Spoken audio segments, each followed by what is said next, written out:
Hey everybody. Today we're going to talk about the importance of ADAS systems, how they're showing up in our everyday lives, and what it means for the vehicles that we use to transport us everywhere we need to go.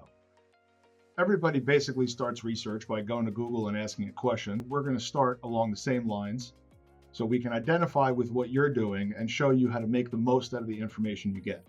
Go to google.com and typing in most common types of ADAS sensors found in vehicles gives you a relatively good AI overview. The AI overview tells you that you have cameras, radar, LiDAR, ultrasonic sensors, and GPS sensors. And a combination of these essentially makes up what is ADAS. ADAS stands for Advanced Driver Assistance Systems. Assistance is the key word there. They should technically not drive for you, they should assist you in driving. Going further down into the search results, we see the types of ADAS sensors laid out in a visual representation. Here in the visual representation of types of ADAS sensors, Google shows us plenty of items. However, most of them are really ADAS functions and not ADAS sensors. The only real sensors found on this visual representation is cameras, LiDAR, radar, camera sensors, which is similar to cameras, sonar, and night vision. These are actual sensors that you may find in vehicles on the road, with the exception of LiDAR generally, and they contribute to ADAS functions like blind spot detection, automatic parking, adaptive cruise control, automatic emergency braking, adaptive headlights, pedestrian detection, collision avoidance, traffic sign recognition, and driver monitoring. Using a visual representation by ResearchGate, we are now going to show you where you can find these sensors, cameras, radar, LiDAR, ultrasonic, and GPS, on a typical vehicle. So here we have a diagram built out to show how each system essentially functions. Starting with cameras, vehicles typically have cameras that help provide all-around 360 views, as well as cameras that perform traffic sign recognition, cross-traffic alert, and aid in pedestrian detection and emergency braking. The 360 cameras are typically found in the front bumper, in the mirrors, and on the trunk. That is typically where you will find them. The traffic sign, pedestrian, cross-traffic alert are typically found in the windshield. However, with cross-traffic alert in the rear, it is now also using the rear camera to provide the same feature and safety to the rear of the vehicle when you're pulling out of a parking spot. Walking around the outside of a car, and we'll do a video on this on another vehicle in another day, but walking around looking for the cameras, they're usually very easy to spot. They're fisheye cameras like you would find on the back of your iPhone or Android phone, with the exception that they're more specialized for vehicle use. Moving on into radar, radar is typically found on the front bumper. Many cars will have it dead center on the emblem. Some cars may have it off to the side, but it is typically in the front that assists with adaptive cruise control. Radar sensors are also found in the rear that assist with blind spot. And these are the three typical areas that you will find radar sensors on most vehicles equipped with them.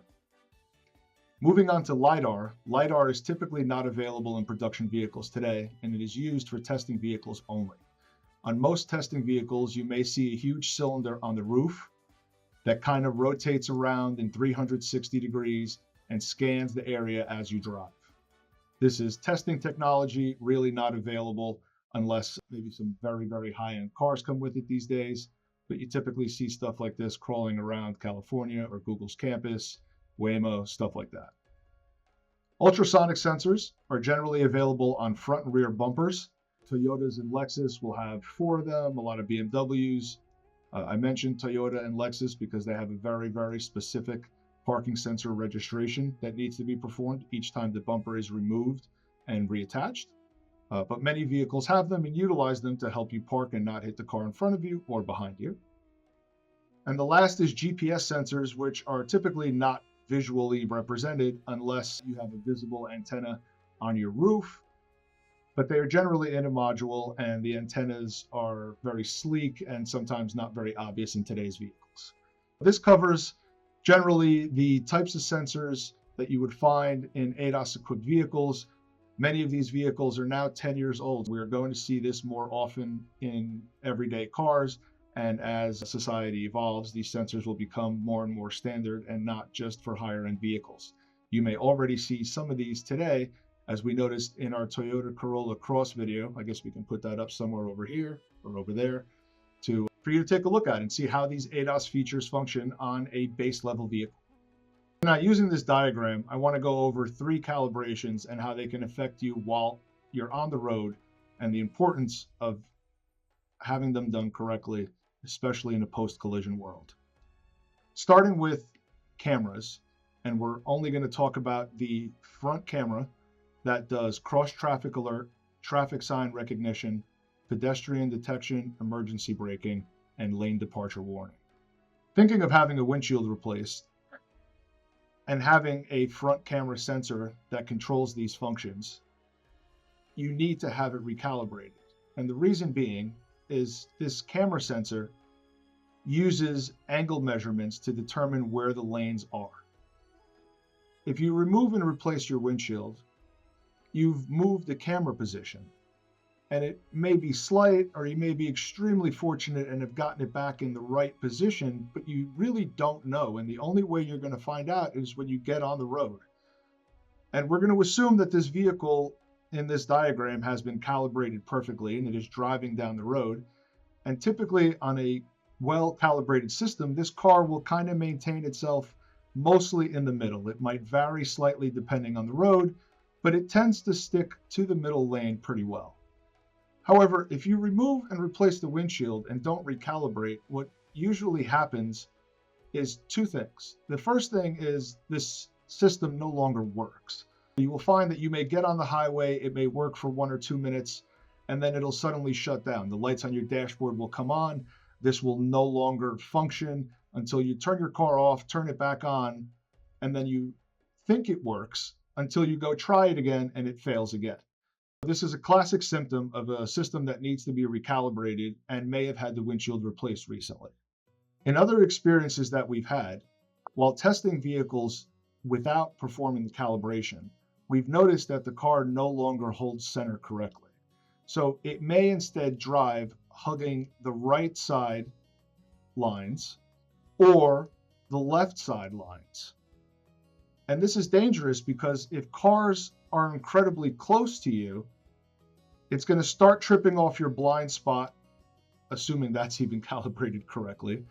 But you just start to get very, very close to other vehicles who may or may not be using the same technologies, that may or may not be calibrated correctly.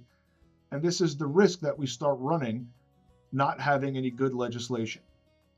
This is how a camera calibration can and will affect you if it is not done properly, or if it is not done at all when replacing a windshield or post-collision. Now we're going to talk about radar sensors. We discussed before that there are 3 types of radar sensors. There's typically one on the front bumper for vehicles that are equipped, and it will use this for emergency braking and adaptive cruise control. And we've seen plenty of vehicles with the front radar sensor that only does emergency braking and has no adaptive cruise. Be sure to check vehicle controls to see if you have both or only one or none. Some vehicles post 2020 may have the buttons on the steering wheel, but not have the actual sensors installed. We're going to use a very, very light accident as the example here. Let's say you hit somebody slightly on the front, you have a small smudge or tear in your bumper, and it needs to be removed and fixed and put back in, or possibly even replaced. Bumper covers are generally well made if you get CAPA certified or original equipment. You are assuming that the radar sensor, if it's mounted on the bumper, it's going to go back more or less in the same place. Or if it's on a bracket, you may look at the bracket and think, oh, it's not, the bracket wasn't hit, it's perfectly fine. This is incredibly dangerous, and if you don't check those items and have the vehicle recalibrated after removing and replacing or removing and installing the front bumper, here's what can happen. Many vehicles will allow you to remove and put the bumper back on, and it will not trigger any lights on the dashboard. You will put the vehicle back together, you will think everything is good, There are no lights on the dashboard. You may drive it around the block and think it's great. But here's the real issue. The original calibration for this car, we're going to assume out of the factory, was very close to zero.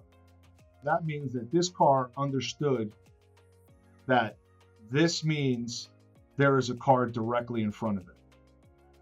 However, now you've removed and reinstalled or removed and replaced the bumper, and now it no longer knows that that's zero.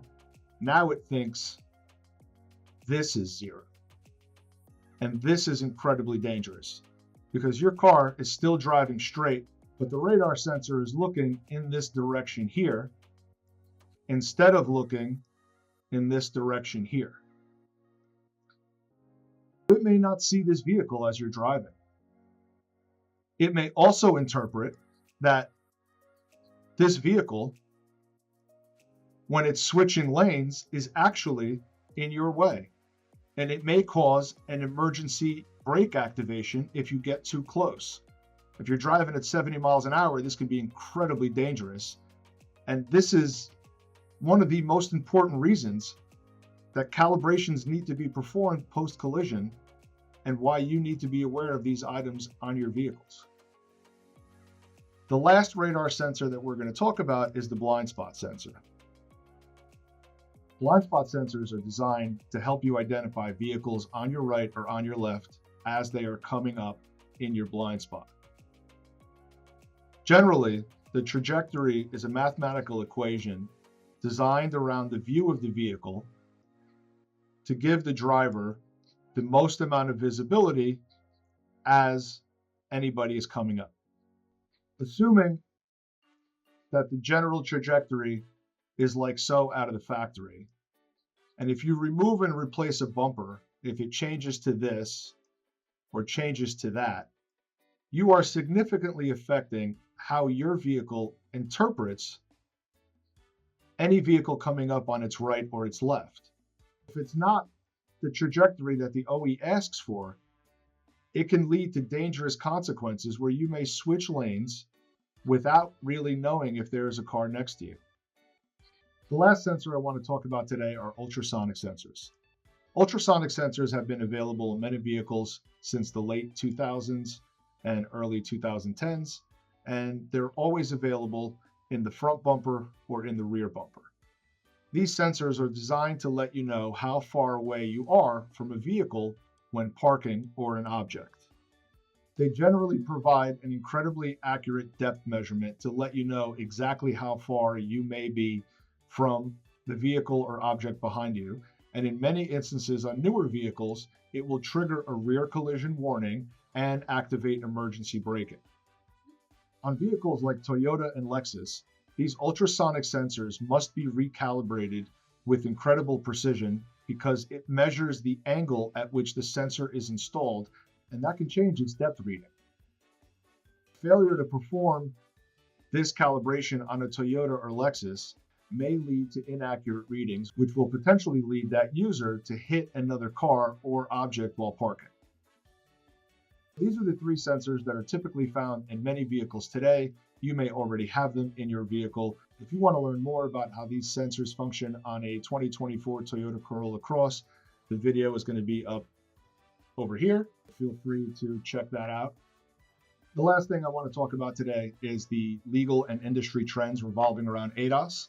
While there are currently certifications that you can get to show that you are capable of working on and diagnosing ADAS vehicles, there really is no standard. It's really a consumer beware and understand what you're buying and make sure you get it checked out before committing to the final purchase.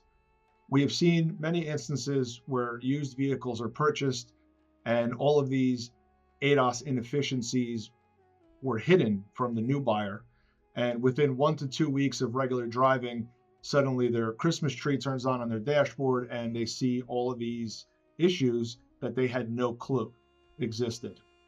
I hope that this video has helped you understand more about ADAS in newer vehicles, what to expect, how to see what systems your car may have, and